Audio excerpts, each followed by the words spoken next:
दास जो बताएगा वो अपने सदग्रंथों में लिखी होगी और जो सदग्रंथों में लिखी वो फाइनल होगी। तो हमने 10वां द्वार सुना था। 10वां द्वार तो काल के लोक में ही रहने का है। जो 11वां द्वार है वो परब्रह्म के लोक में खुलता है। 12वां द्वार है वो परम अक्षर ब्रह्म के यानी सतलोक में, उस सतलोक में खुलता है। 12 मद महल मठ बोरे बहुर ना दे धरेरी, यानी सतलोक के अंदर 12वां द्वार पार करके वो सतलोक है। वहां फिर वहां जाने के बाद दोबारा जन्म नहीं होगा। एक कबीरपंथी संत है जम्मू के अंदर, उसका कोई डेरा है, 1-2 जगह और बना रखा है। उसके टीवी पर आता है। एक दिन दास देख रहा था वो क्या कह रहा है और वो क्या नाम देता है, सतगुरुदेवाय नमः वयो नमः, और सतनाम सतनाम ये एक सतनाम, और एक कान में फूक मार दे कहते यो सार नाम दे दिया, तेरे अंदर चलाएगा, भीतर काम करेगा। वो क्या कह रहा, उसने कितने दास की कोई पुस्तक पढ़ी है, वो प्रवचन कर रहा है। वो खुद कह रहा है कि 10वां द्वार तो काल तक का है, 11वें द्वार में जाकर के हमारी मुक्ति हो जाएगी। 11वां द्वार मैंने बताया, आज तक किसी ने नहीं बताया। और फिर कहता है कि एक सज्जन की मैंने पुस्तक पढ़ी है और वो बताते हैं कि 12वां द्वार है। नहीं, ये सब झूठ है, सब झूठ है, द्वार में द्वार हो ही नहीं सकता, ये कहां से ले आया। और कोई उसने पूछा 11वां कितने ले आया, बिना अकल के इतना ही बकवाद करें। जब 10वां द्वार सुना था और 11वां का मैंने बताया तो कितने ले आया 11वां, प्रमाण दिखाओ कोई। तो इस तरह की ये मूर्ख बना रहे हैं सारे कबीरपंथी को, और कहेगा पता नहीं ये नाम दे। परमात्मा ने अलग अलग बता रखा धर्मदास जी को, और सार शब्द छुपा रखा था, अभी तक किसी को नहीं बताना। समय आएगा जब हम बताएंगे। तो यहाँ क्या बताते हैं कि 12 मद महल मठ बोरे बहुर ना दे धरे, असंग जन्म तन मरत्या हो गए, जीवित क्यों ना मरे रे। अब जीवित मरने की डेफिनेशन थोड़ी सी समझना। जैसे आप जी सत्संग में ना आने के का इसलिए नहीं आ पाते कि घर के काम कोई आंट लगी रहती है।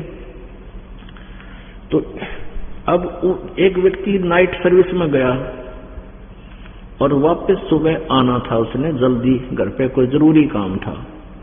रास्ते में वह नाइट सर्विस की बस एक्सीडेंट होगी और वो मर गया, मृत्यु को प्राप्त हो गया।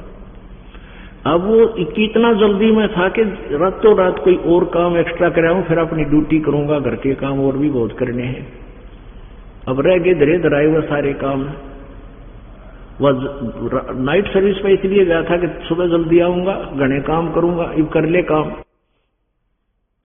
तो परमात्मा नो कहे जीवित मरे कब, सत्संग का समय आवे नो सोच ले 2 दिन के लिए मर गया,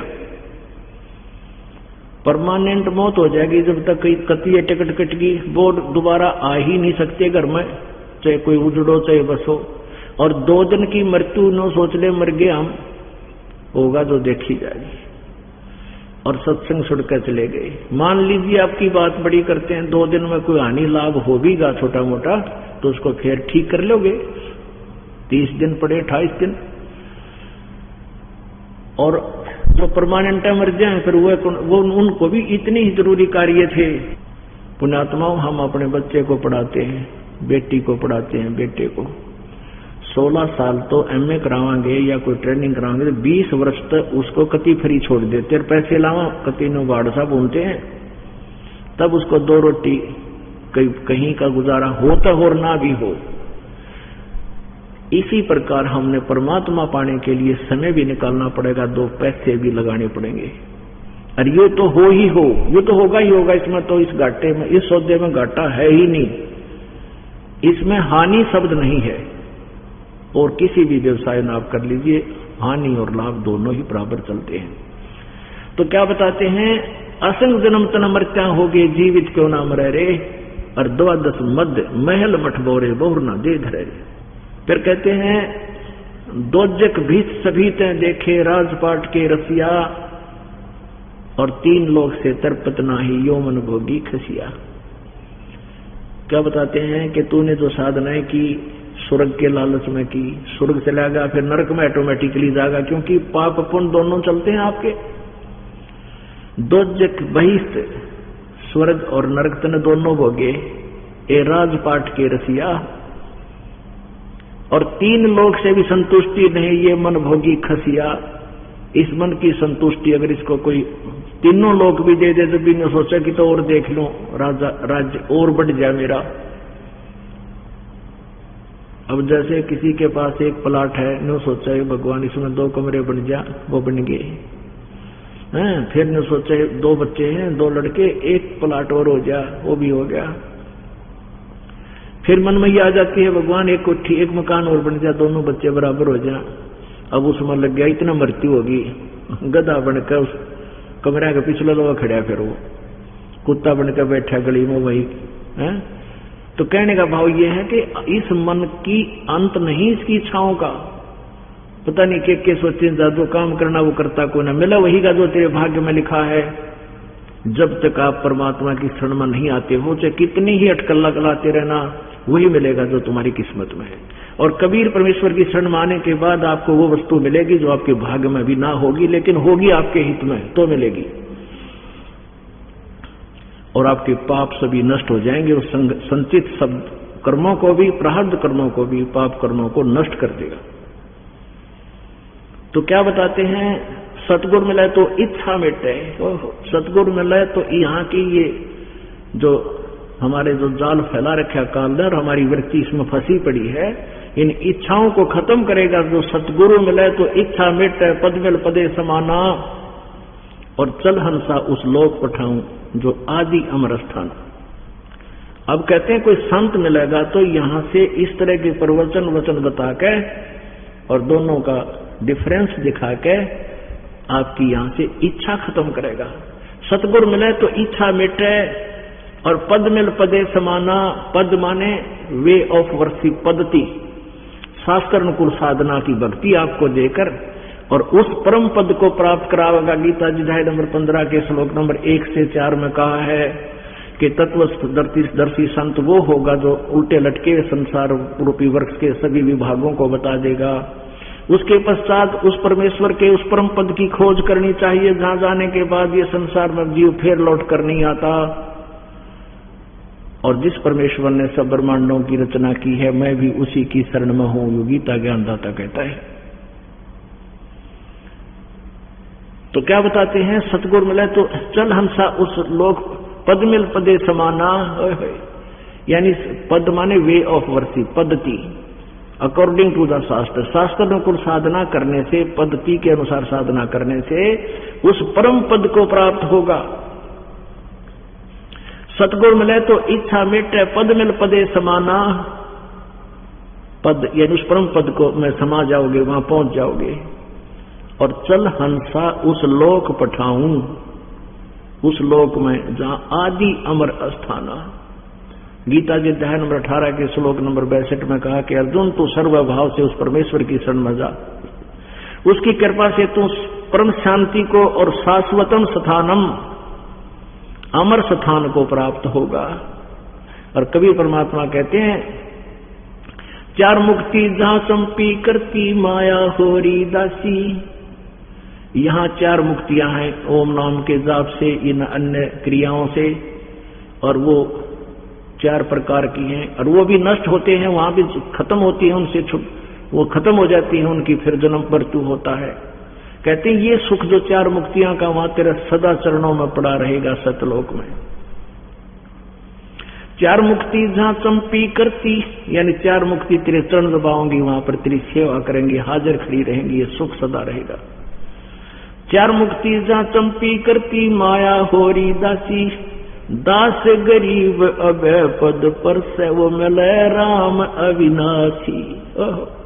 अब जिस माया को आप यहाँ संग्रह करके अपना जीवन नष्ट कर रहे हो, ये आपकी नहीं रहेगी। आज माया से शुरू हुआ था ये सत्संग। अब परमात्मा कहते हैं 4 मुक्ति जहां चंपी करती, और यह माया तेरी वहां नौकरानी रहेगी सदा। माया होरी दासी, दास गरीब अभय पद पर से, वो मिले राम अविनाशी। वो अविनाशी परमात्मा प्राप्त होगा और वहां सदा सुखी रहोगे सतलोक में, इस साधना के करने से। बोलो सतगुरुदेव। परमपिता परमात्मा सारी सृष्टि के रचनहार कुल मालिक कबीर साहिब जी की असीम कृपा से आप जी को ये सत्संग सुलभ हुआ।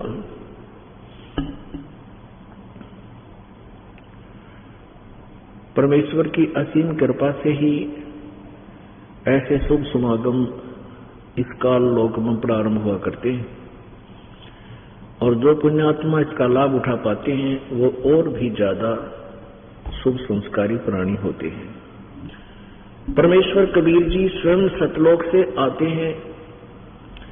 उनका उद्देश्य यही होता है यहां आने का कि अपनी प्यारी आत्माओं को अपने ही बारे में जानकारी दे,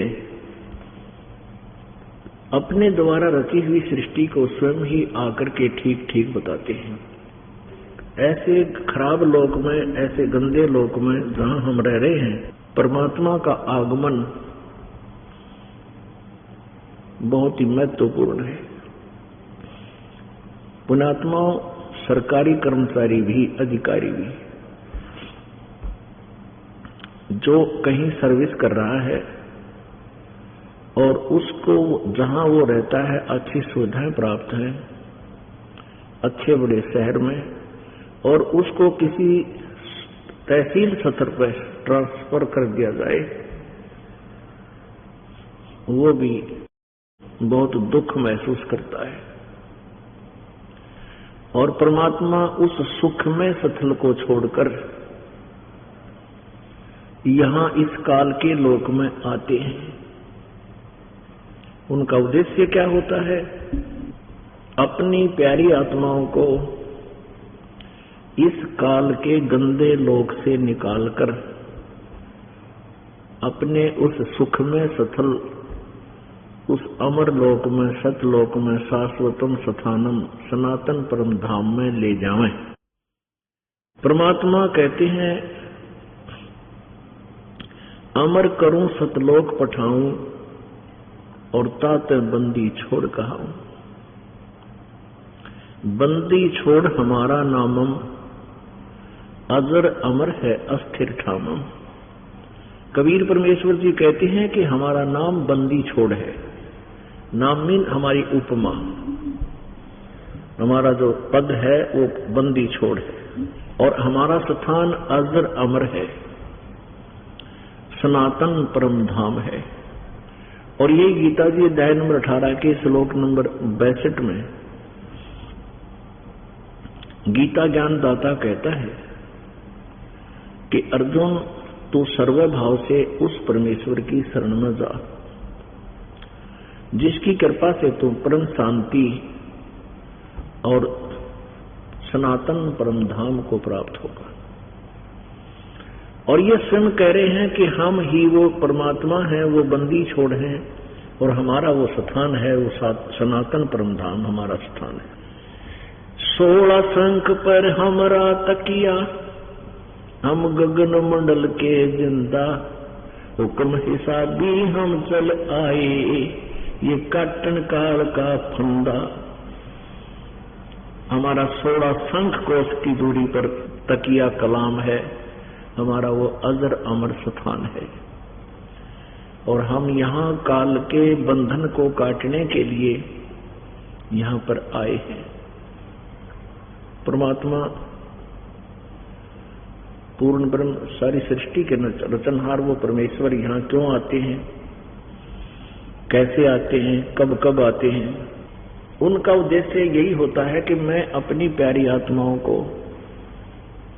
वो तत्व ज्ञान बता दूं जिसको जानने के बाद फिर ये इस गंदे लोक में रहने की इच्छा ना रखें। जब तक हमारी यहाँ से इच्छाएं खत्म नहीं होंगी, हृदय नहीं हटेगा, तब तक हम कितनी भक्ति कर लें, हम सतलोक नहीं जा सकते। हम सतलोक जाएंगे कैसे? जैसे आए थे।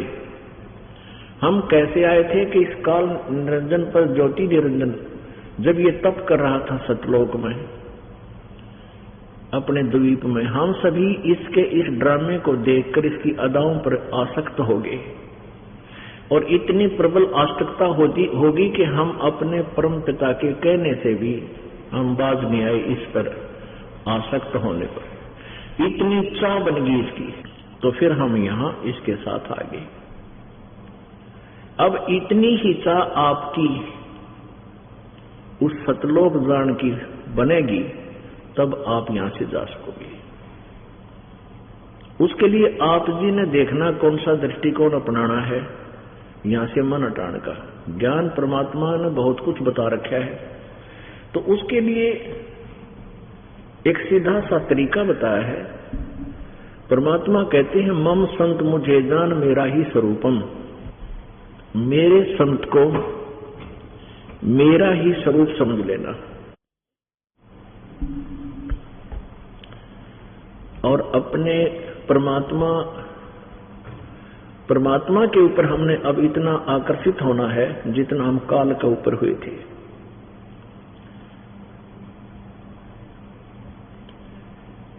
तो परमेश्वर तभी हमें यहां से निकाल लेंगे।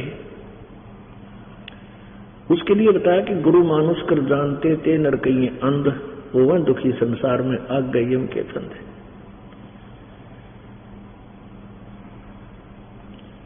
तो परमात्मा के यहां जाने के लिए सबसे पहले आप जी ने अपने गुरुदेव को परमात्मा के तुल्य मानना होगा और परमात्मा के अंदर कोई दोष नहीं देखना होता।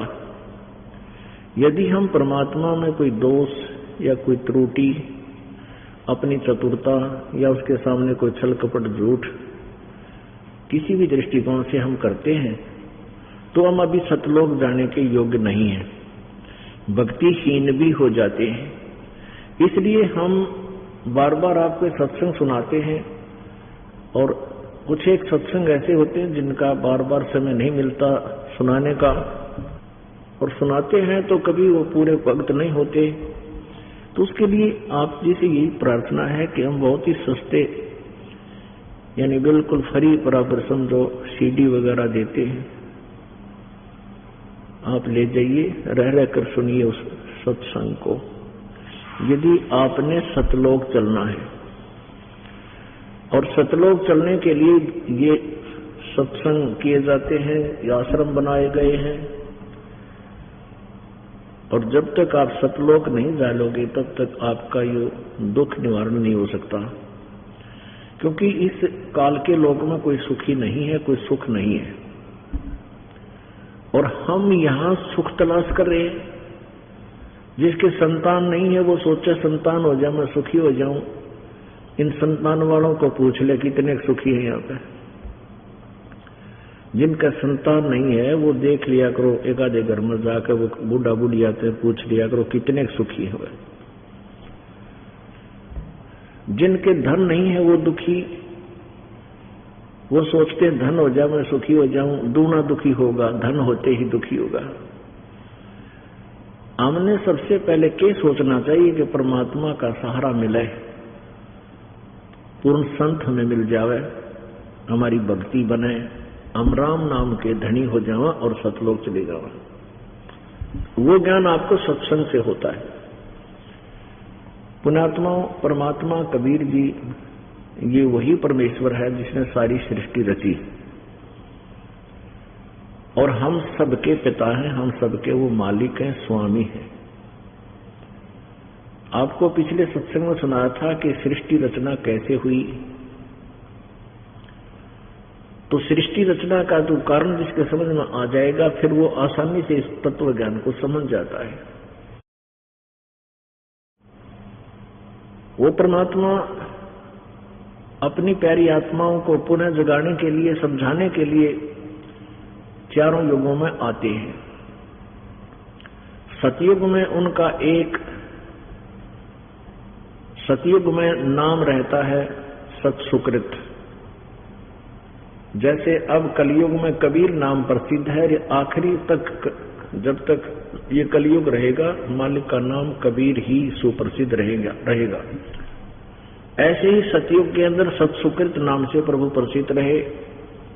उनका सतलोक से आने का तरीका यही होता है, वहां से चलकर आते हैं, एक नवजात शिशु का रूप धारण करते हैं, किसी तालाब में कमल के फूल पर विराजमान होते और परमात्मा की लीला होती है ये, तो उसको कोई ऐसे ही श्रद्धालु भक्त उठा ले जाते हैं।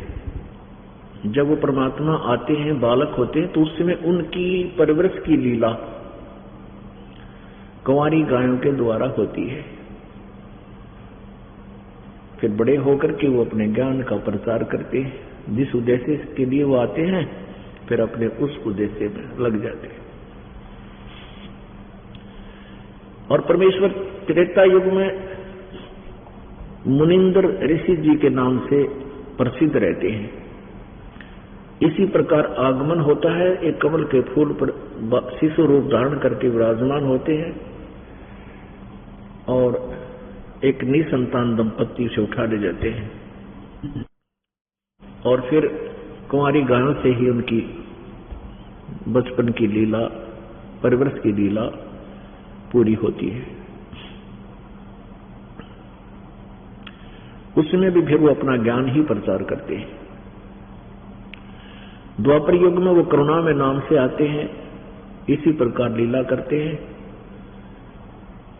और सहशरीर आते हैं, सहशरीर चले जाते हैं। इसी प्रकार कलयुग के अंदर परमात्मा सन 1398 में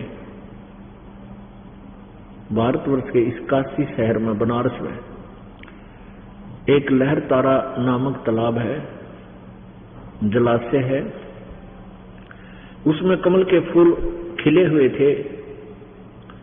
वहां वो परमात्मा एक नवजात शिशु रूप धारण करके प्रकट हुए। उस समय एक अष्टानंद नाम के ऋषि उसी तालाब के ऊपर सुबह सुबह ब्रह्म मुहूर्त में सूर्य उदय होने से लगभग 1.5 घंटा पूर्व का समय था। उस समय अष्टानंद जी वहां अपने आध्यात्मिक क्रियाएं कर रहे थे, साधना कर रहे थे। उसी समय उसने देखा ऊपर आकाश से कोई प्रकाश पुंज आया, प्रकाश का समूह आया। उस इतना तेज प्रकाश था कि उसकी चरम दृष्टि उसको सहन नहीं कर सकी, आंखें बंद होगी, चुंधियागी इसकी आंखें। आंखें बंद हुई तो उसने देखा ये तो कोई बालक है। जो ही आंखें खुली वो बालक, वो प्रकाश एक लहर तारा तालाब के कोने में कमल के फूल पर एक कोने में सिमट गया। उसने जो ही आंखें बंद की तो उसमें बालक रूप दिखाई दिया। जैसे आप सूर्य की तरफ देखते हैं, सूर्य के प्रकाश को आपकी आंखें सहन नहीं कर पाती, आंखें बंद करते हो या दूसरी तरफ में वैसे खुली आंखें भी रखते हो, आप जी को सूर्य का आकार दिखाई देता, उसका रंग दूसरा हो जाता है, प्रकाश नहीं होता उस पर। ठीक इसी प्रकार जो ही महर्षि उस ऋषि अष्टानंद जी ने उस प्रकाश को देखा, उसकी आंखें सहन नहीं कर सकी और आंखें नीचे को की, आंखें बंद की तो उसमें एक बालक नवजात शिशु नजर आया, जिसका वो प्रकाश था। फिर परमात्मा ने वो प्रकाश समेट लिया अपने अंदर और एक नवजात शिशु सुंदर बालक का रूप धारण कर लिया। एक नीरू और नीमा नाम के मुसलमान दुल्हा थे। वैसे वो पहले इसी जन्म में हिंदू थे। पहले गौरी शंकर और सरस्वती उनका नाम था। वो भगवान शिव जी के कट्टर पुजारी थे, बहुत ज्यादा श्रद्धालु थे, शिव पुराण की कथा निस्वार्थ किया करते थे। काशी बनारस के अंदर नीरू उस गौरी शंकर का बहुत ज्यादा बोलबाला था, बहुत श्रद्धा के पात्र बने हुए थे। बनारस के लोग उनको बहुत चाहते थे। ब्राह्मण जाति में होने के कारण वो अच्छे व्यक्ति गुरु पद माने जाते थे। उधर से मुसलमानों को ये और दूसरे जो ब्राह्मण थे जो गुरु पद का काम करते थे, वो गौरी शंकर जी से ईर्ष्या रखते थे। क्योंकि उनकी महिमा ज्यादा थी, लोग उनसे ज्यादा कथाएं कराया करते थे, सुनते थे। और उनमें एक विशेषता थी कि वो थोड़े पैसे लेते थे और जो पैसा आ जाता था उसको ज्यादातर धर्म पर लगा देते थे और अपने खाने योग्य ही, अपने निर्वाह योग्य ही घर पर रख लेते थे। इस बात से अन्य जो गुरु पद पर ब्राह्मण थे वो घने दुखी हो गए, उन पे ईर्ष्या करते थे। मुसलमानों को इस बात का पता चला कि हिंदू धर्म का ज्यादा प्रचार ये गौरी शंकर कर रहा है उसको, और ये भी उनको पता था कि इसके साथ अन्य ब्राह्मण लोग नहीं हैं। उन्होंने इस बात का फायदा उठाया और गौरी शंकर जी को जबरदस्ती बाई फोर्स मुसलमान बना दिया। उनके घर पे अपना पानी छिड़क दिया, उनके मुंह में पानी डाल दिया दोनों के। उधर से वो जो ईर्ष्या करते थे वो ब्राह्मण, उन्होंने सब जगह डंडोरा पीट दिया कि गौरी शंकर ने मुसलमानों का जल पी लिया, अब यू काम का नहीं रहा, अब यू मुसलमान बन गया, धक्के तक बना दिया। अब मुसलमानों ने उनका नाम नूर अली रख दिया गौरी शंकर का, और सरस्वती का नाम नियामत रख दिया। तो उसको नीरू और नीमा कहने लग गए। उनका गंगा में स्नान करना बंद कर दिया। मुसलमानों को गंगा में स्नान नहीं करने देते थे हिंदू लोग। और अब उन्होंने देखा कि पहले तो आहार निर्वाह चल जाता था, जो कथा करने से पैसा आता था, अब वो रोजगार की समस्या होगी, तो उन्होंने जुलाहे का कार्य शुरू कर दिया, जिस कारण से वो जुलाहा कहलाए। परमात्मा को वहां लहर तारा तालाब, वो उधर से वहां लहर तारा तालाब पर स्नान करने के लिए जाते थे, जहां पर गंगा का पानी लहरों के द्वारा पटरी के ऊपर से उछलकर जहां पशुओं का घाट सा हो जाता था, वो कट जाती है मिट्टी, तो वहां से उछलकर वर्षा के दिनों में जब फुल स्विंग पर गंगा बहती है सावन भादों में, तो उसमें पानी ऊपर से जल उछलकर गंगा का जल, निर्मल जल, उस तालाब एक नीचे स्थान पर एकत्रित हो जाता था, जिसको लहर तारा नामक तालाब कहने लगे। अब नीरो नीमा वहां ब्रह्म वक्त से उठकर के उस लहर तारा नामक तालाब पर स्नानार्थ जाया करते थे प्रतिदिन। ये जून का महीना पूर्णमासी की सुबह, ज्येष्ठ उतरते की पूर्णमासी का सुबह प्रभात के समय वो प्रतिदिन की तरह स्नान करने के लिए गए, तो वहां परमात्मा को कमल के फूल पर पाया। अब कमल के फूल से बालक को उठाकर नीरू और नीमा अपने घर ले आए। उस दिन नीमा जब लहर तारा तालाब की तरफ जा रहे थे सुबह सुबह, पुत्र के अभाव में बहुत दुखी थी। रह रहकर अपने भगवान शिव जी से प्रार्थना कर रही थी, हे शंकर भगवान, आपके घर में क्या एक बच्चे की कमी है? मुझे भी एक खिलौना दे दो, मेरा टाइम पास हो जा, मेरा बुढ़ापे का सहारा हो जा। और उसी दिन परमेश्वर वहां प्रकट किए। अब नीमा ने 100 शुक्र मनाए अपने शंकर भगवान के, कि आज मेरे शंकर भगवान ने बालक दे दिया। हम इतने श्रद्धालु हैं, भूल जाते हैं सारी व्यवस्था को। अब वो लगभग 60 वर्ष के हो गए थे और 40 वर्ष ब्याह न हो गए थे, और उस दिन तो श्री शंकर भगवान की प्रार्थना करते आ रहे थे, बालक मांगते। पहले ना दिए श्री शंकर भगवान ने, पहले बच्चा ना दिया, लेकिन हम श्रद्धालु हैं क्योंकि हमने परमात्मा का पता नहीं, हम इन्हीं भगवानों को सर्वेस्वा मान लिया करते थे। और इस तरह कोई प्रारब्धवश कोई घटना अच्छी घट जाती तो उसको भी इन्हीं के नाम कर दिया करते थे। अब तो हमें पता चल गया कि धनी का जगत का पेख ना पेखा, धनी का नाम ना लेखा। जो सर्वेस्वा है उसका कितना जिक्र भी नहीं, एक दूसरे को हम कहते हैं उसने ऐसा कर दिया, उसने ऐसा कर दिया। अब परमात्मा को लेकर नीमा आ गई, इतना प्यार कर रही है उससे, और परमात्मा जिस भगवान के नाम लेने से जो इतना सुखदाई है, हमारा रक्षक है, हमारा पिता है, और वो हमें मिल जावे अब के बीते अपने संग में, रोम रोम करनान लग जा, आत्मा गदगद हो जावे, आंखों में आंसू बजावे। ऐसी स्थिति उस नीमा की होगी। उस परमेश्वर को सीने से लगाया, उसका मुंह चूमा जैसे मां अपने बच्चे का लाड किया करती है, बेटा या बेटी का। अब जिस देवी ने उसको सीने से लगाया, परमेश्वर को, जिसके लिए हम तड़फ रहे हैं,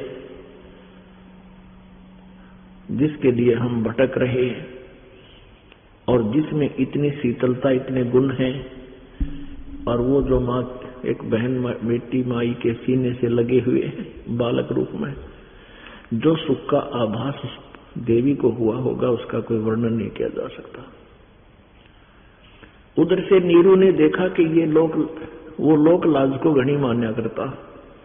उसने सोचा कि कहीं ये लोग ये सोचें कि ये नवजात शिशु कहां से ले आए, हमसे पूछेंगे कहां से लाए, हम कहेंगे ये कमल के फूल पर मिला, किसी को यकीन नहीं होगा, और ये काशी के लोग हमें बाहर निकाल देंगे, बच्चा छीन लेंगे, हमें घर से बेघर कर देंगे, और बच्चा भी नहीं रहेगा, हम भी दुखी होंगे। इस दृष्टिकोण से अपनी पत्नी से कहने लगा कि इस बच्चे को तू यही छोड़ दे।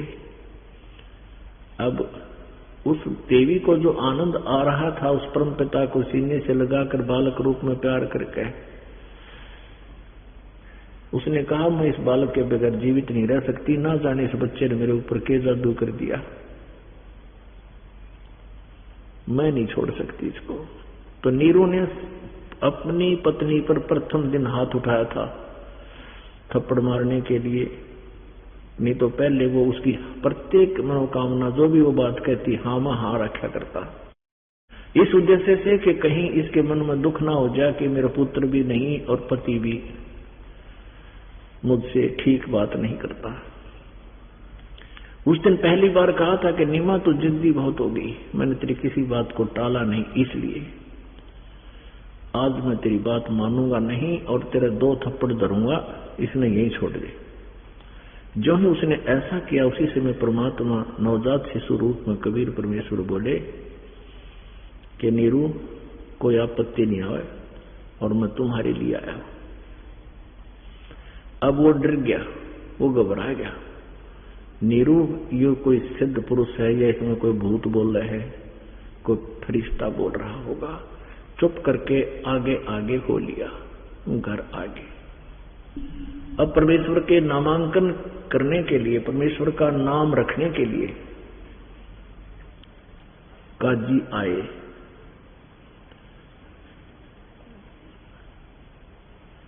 अब काजी क्या करते हैं, जैसे कुरान शरीफ है पवित्र ग्रंथ, उसको ऐसे खोल देते हैं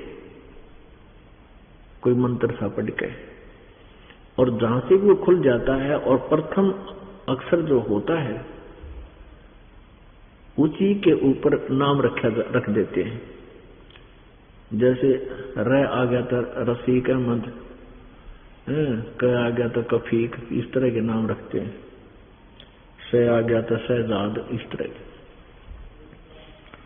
तो उसमें कबीर शब्द आ गया कै, तो उन्होंने सोचा भी ये यानी छोटी उससे व्यवसाय का बालक है, नीच जुलाहे का बालक है, और इसका नाम कबीर कैसे रखें। कबीर माने बड़ा मानते हैं, कबीर का अर्थ ही बड़ा करते हैं।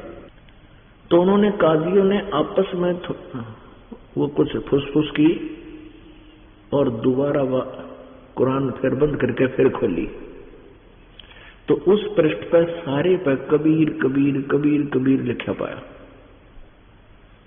उन्होंने फिर दूसरे पृष्ठ पलट कर देखे, सारी कुरान में कबीर कबीर, ओनली कबीर और अक्सर रह गया।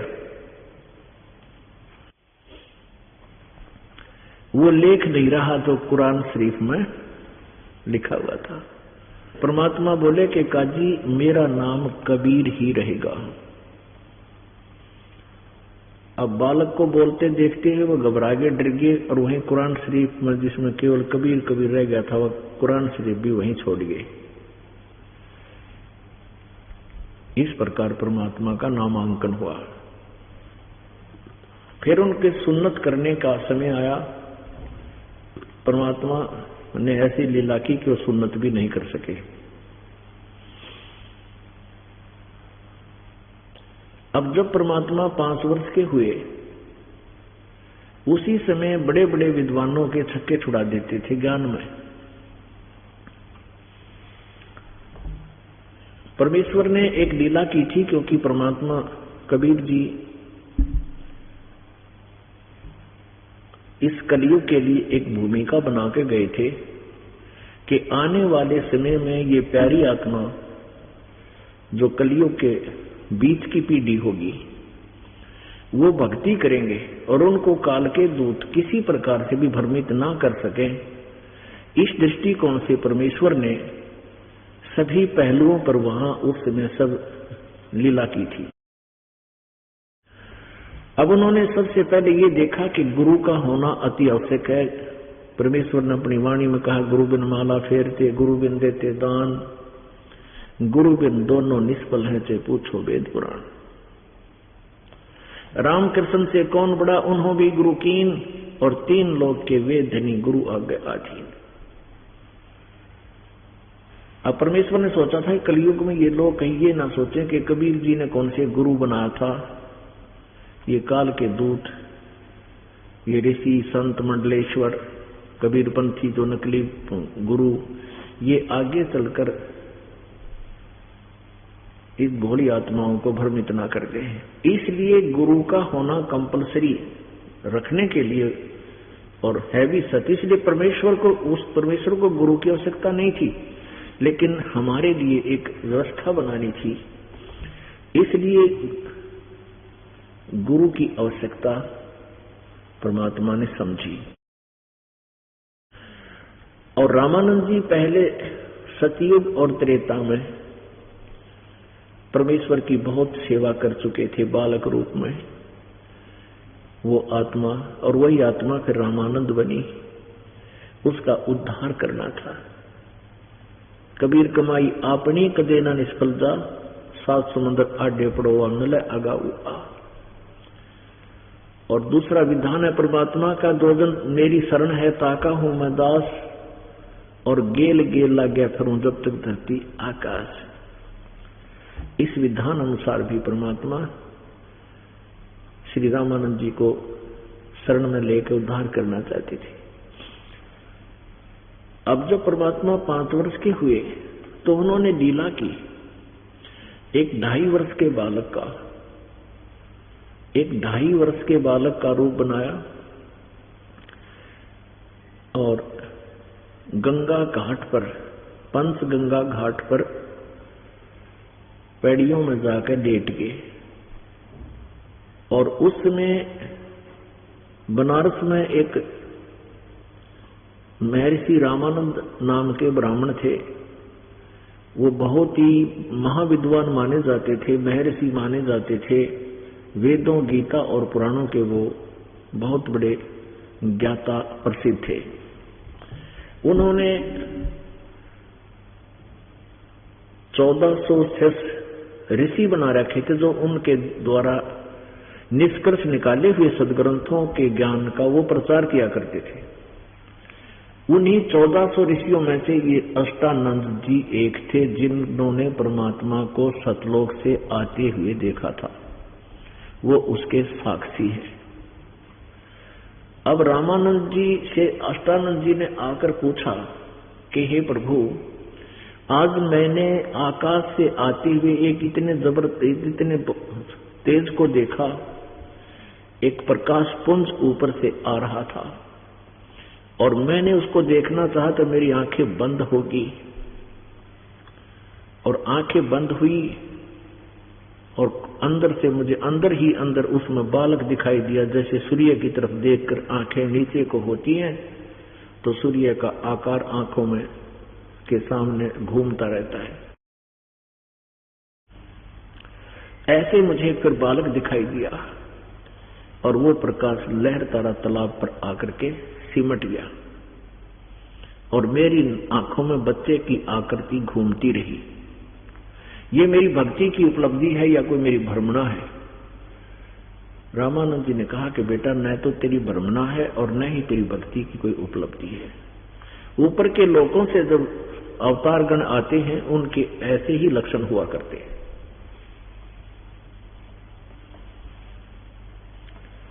अब जैसा भी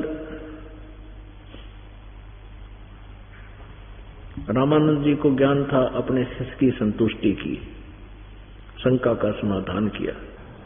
अब परमात्मा कबीर जी ने 2.5 वर्ष के बच्चे का रूप धारण किया और उस पंचगंगा घाट की पैड़ियों में जाकर सुबह सुबह ब्रह्म मुहूर्त में सूर्य उदय होने से लगभग 1.5 घंटा पूर्व समय को ब्रह्म मुहूर्त बोला जाता है। उधर से वो महर्षि रामानंद जी प्रतिदिन स्नान करने के लिए उस पंचगंगा घाट पे जाया करते थे, दरिया में स्नान करके आते थे, फिर अपने आश्रम में आकर के वो साधना किया करते थे। जो ही रामानंद जी अंधेरे में नीचे को जा रहे थे, पैड़ियां उतर रहे थे, महर्षि रामानंद जी की खड़ाऊं उस कबीर परमेश्वर जी जो बालक रूप धारण करके लेटे हुए थे उनके सिर में लगे और जैसे बालक रोता है ऐसे ढीला करते हुए वो चिल्लाने लगे। अब स्वामी रामानंद जी ने सोचा भी कोई बालक का ठोकर लग गई, एकदम नीचे को झुका। उसके गले में एक तुलसी की माला थी, एक तुलसी पौधा होता है उसकी लकड़ी की, एक ही मनिया होता है उसमें मोटा सा, और वो गले में डालते थे। वो वैष्णव साधुओं का प्रतीक होता था।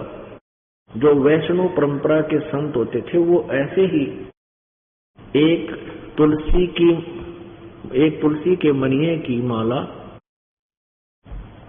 उसको कंठी बोलते हैं, गले में रखा करते हैं। तो वो निकल कर रामानंद जी के सिर से और बालक कबीर जी के ऊपर गिर गई, सिर में, गले में।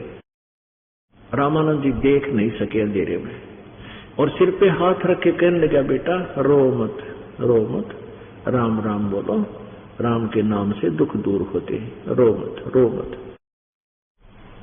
ऐसा कहकर के वो कह रहे थे, परमात्मा चुप हो गए।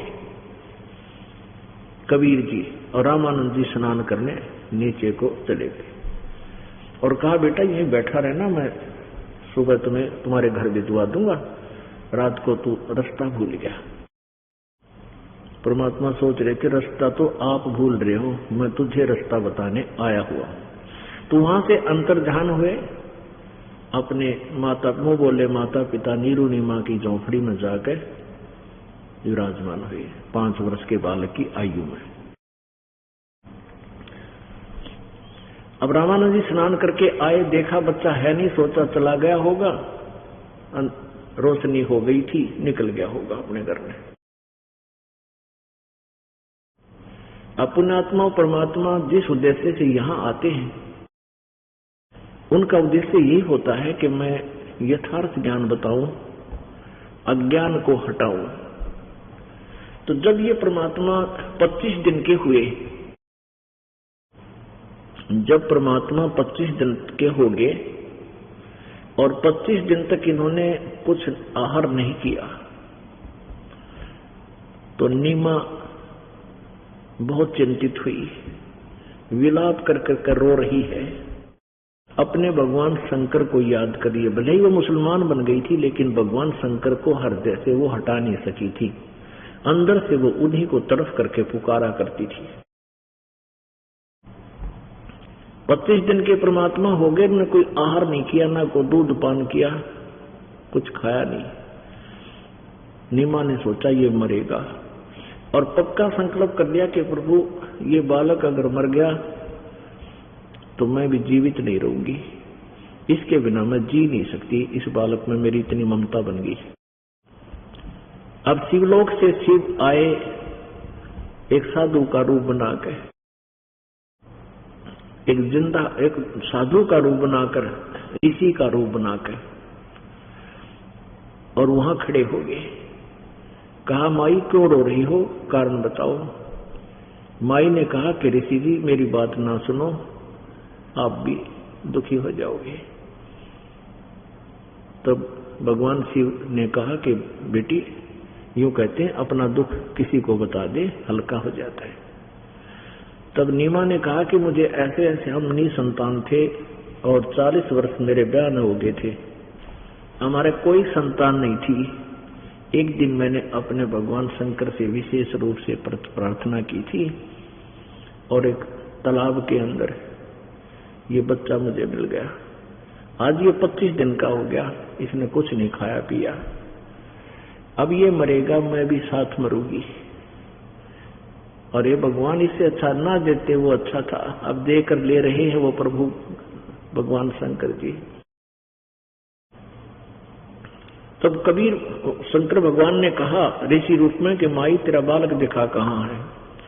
अब उस माई ने लाके वो बालक और ऋषि के चरणों में रखना चाहा, लिटाना चाहा कि इनको जीवन दान दे दें। वो बालक वहां से उठा, नीचे नहीं गया, आकाश में हाथ में ऊपर रह गया और शिवजी के शीश के सथर पर लेवल में ऊपर मतलब आकाश में बगैर किसी सपोर्ट के ऐसे स्थिर हो गए बालक। अब माई ने सोच रही थी, वह नीमा ने सोचा थी कि इस संत में बड़ी करामात है, मेरे बालक को इतने ऊपर रोक दिया, वह और गदगद होगी। तब भगवान शंकर ने कहा कि ऐसे हाथ किया कि यहाँ आओ मेरे पास, तो परमात्मा उनके हाथों में आ गए जैसे छोटा बालक आ जाएगा। और फिर बालक को ऐसे करके देखते हैं, नुलाड से करते हैं। शंकर भगवान ने आंखों में आंख मिलाई, तब नवजात शिशु वो 25 दिन के बालक कहने लगे कि भगवान इनसे कहो, नीरू नीमा से एक कुंवारी गाय लावे और उन कुंवारी गाय का दूध पीऊंगा मैं। अब शंकर भगवान से ऐसे 7 बार चर्चा की। अब वह माई ने सोचा थी नीमा कि ये बालक बोल रहे, ये ऋषि जी बुला रहे हैं इसको, बड़ी परम शक्ति के ऋषि जी हैं, चलो जैसा। तो शंकर भगवान से कहा कि आप एक कहो इनको कुंवारी गाय ले आओ और उसके कमर पर आप थपथपी लगा ऐसे आशीर्वाद कर देना, थपकी लगा देना, वह दूध देगी और वो दूध में पीऊंगा और एक कोरा बर्तन मंगा लो। ऐसा ही किया गया। नीरू से कहा, नीरू जाकर के कुंवारी गाय ले आया। एक कुम्हार के घर से कोरा बर्तन ले आया। शंकर भगवान ने ऐसे थपकी मारी, लंबे लंबे सतन हो गए और वो दूध का बर्तन भर गया। तो परमेश्वर ने वो दूध पिया। उसके बाद वो कुंवारी गाय प्रतिदिन दूध देने लगी और परमात्मा पीने लग गया। अब नीरू नीमा, पहले तो नीरू और नीमा दोनों मिलकर जुलाहा का कार्य करते थे, उनसे उनका गुजारा चलता था। जब से बच्चा आया है, नीमा ने तो काम का हाथ लाना छोड़ दिया, उस बालक के साथ ही लटपट रहे। वो निर्धन हो गए, खाने का गुजारा भी नहीं चल रहा, निर्वाह नहीं चल रहा था, बहुत दुखी हो गए। एक दिन क्या हुआ कि वो बच्चे को जैसे पालने में लटाया करते थे, लिटाते थे, पालना डाल देते हैं, उस पालने में लिटाते थे, कपड़े बदला करते थे। तो देखा एक दिन ऐसे कपड़ा उठाया, परमात्मा ने अपने पैर से वो कपड़ा हटा दिया जो उनके नीचे वो पोतड़ा बिछा रखा था। वो कपड़ा पैर में उलझा के ऊपर न हटा दिया, उसके नीचे एक सोने की असरफी एक सोने की असरफी जो लगभग 10 ग्राम की होती थी, वो चमकी।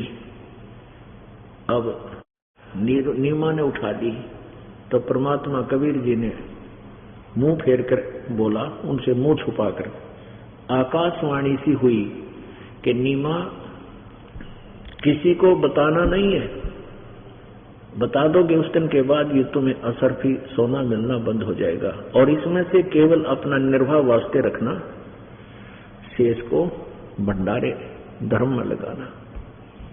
वह उठाकर अपने पति के पास की, आकाशवाणी बताई तो नीरू बड़ा खुश हुआ कि जिक्र मत करना। तो वो उसका सामान उसको बेचें, सामान ले आवे, खाने योगा रख लें, बाकी भंडारा कर दें। अब वह समस्या भी हल कर दी परमात्मा ने, क्योंकि ये सुखदायी परमात्मा है, ये सर्व संकट निवारण परमेश्वर है। अब पुण्यात्माओं, हम अपने सदग्रंथों को, जो पवित्र हिंदू धर्म के ग्रंथ माने जाते हैं, वेदों को सत्य मानते हैं और जो वेदों में लिखा है वो सत्य है और वो लीला केवल कबीर जी ने ही की हुई है, तो इससे हमारे को ये प्रमाणित हो जाएगा, ये विश्वास होगा कि हम परमात्मा को पहचान चुके हैं और कौन है भगवान, वो क्या लीला करता, वो वेद बताते हैं। ऋग्वेद मंडल नंबर 9, सूक्त नंबर 1 और मंत्र नंबर 9 में ये कति कंसेप्ट क्लियर हो जाए। अभी आपको दिखाते हैं, ये देखिएगा। ऋग्वेद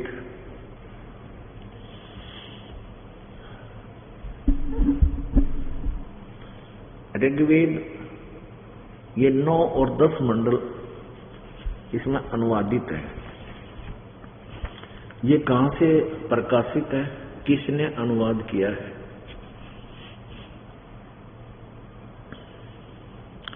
प्रकाशक हैं सार्वजनिक आर्य प्रतिनिधि सभा, महर्षि दान भवन, रामलीला मैदान, नई दिल्ली 2।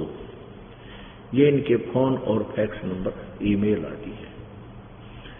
इन्होंने ये झूठ बोला है कि ऋग्वेद मंडल के जो 9-10 मंडल को महर्षि दान सरस्वती ने अनुवाद किया है, इनका ये लिखा है इन्होंने, नहीं। आर्य भाषा महर्षि दान सरस्वती कृत, नहीं, ये किसी और ने किया है। फिर भी हमने इन्हीं के द्वारा किया हुआ हम देखेंगे तो हमें आसानी से विश्वास होगा। मुद्रक है Prince offset printers, 1510 Pataudi house, Daryaganj, नई दिल्ली। ये इनका फोन नंबर है।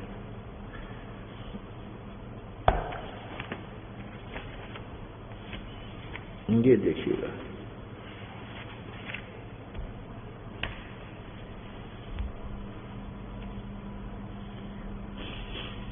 ऋग्वेद मंडल नंबर 9 और सूक्त नंबर 1 और ये मंत्र नंबर 9, ये मंत्र नंबर 9 है। इसका अनुवाद इन्हीं के द्वारा है। इसमें देखिएगा, इमम सोमम शिशुम, ये ब्रैकेट में है ना, ये मूल संस्कृत है इस ऋग्वेद वेद की। तो इसका अनुवाद इन्होंने किया है। इमम माने उस, सोम स्वभाव वाले श्रद्धालु पुरुष को। अब इसको यहां से देखना पड़ेगा, हमने जब समझवाओगे। यहां परमात्मा की महिमा चल रही है। ये देखिएगा, ऋग्वेद मंडल नंबर 9 और मंडल नंबर 9 सूक्त नंबर 1 है।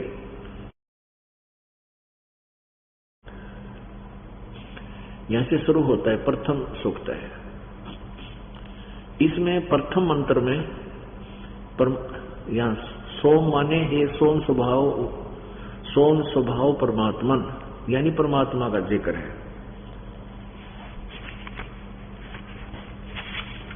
अब मंत्र नंबर 2 में हे परमात्मन आप। मंत्र नंबर 5 में हे परमात्मन। मंत्र नंबर 6 में हे परमात्मन। अब मंत्र नंबर 7 में यहां से कर दिया उस पुरुष को। अब यहां परमात्मा जिक्र करना, वैसे पुरुष माने भी परमात्मा होता है, लेकिन इन्होंने उलझाना था कि आगे परमात्मा के प्रगट और साकार का प्रमाण है, इसलिए उलझाना था 8 में। उस पुरुष को, हम यहाँ के उस परमात्मा को उग्र गतियां प्रेरणा करती हैं, यानी ऐसी परिस्थितियां बन जाती हैं जिनसे प्रेरित होकर वो परमात्मा प्रेरित होता है और भासमान शरीर को, यानी तेजोमय शरीर को वह पुरुष यानी वह परमात्मा प्राप्त होता है।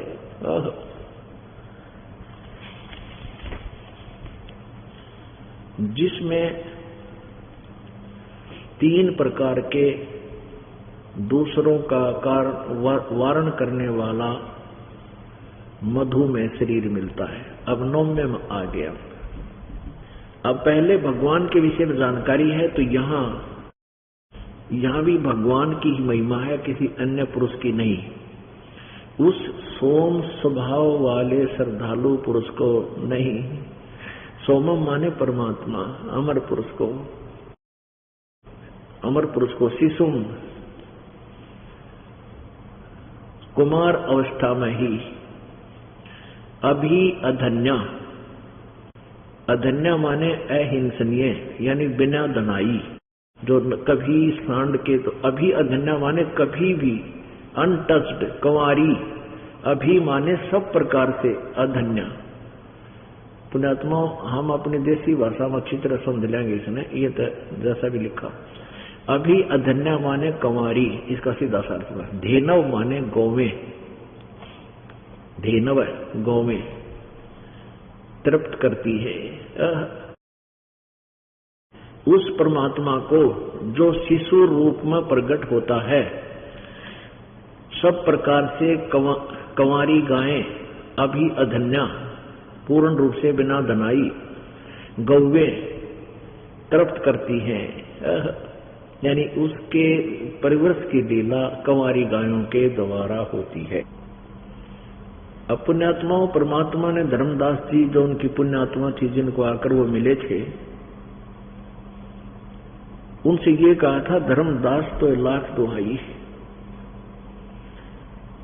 ये सार शब्द की तबार न जाई। फिर कहा कि धर्मदास तो 1,00,000 दुहाई, ये मूल ज्ञान की तबार न जाई। अभी जो मैं तुझे तत्व ज्ञान बता रहा हूं, इसको कहीं सार्वजनिक ना करना भी। अब पुण्यात्माओं, परमात्मा ने धर्मदास जी, जो उनकी पुण्यात्मा थी, जिनको आकर वो मिले थे, उनसे ये कहा था, धर्मदास तो 1,00,000 दुहाई, ये सार शब्द की तबार न जाई। फिर कहा कि धर्मदास तो 1,00,000 दुहाई, ये मूल ज्ञान की तबार न जाई।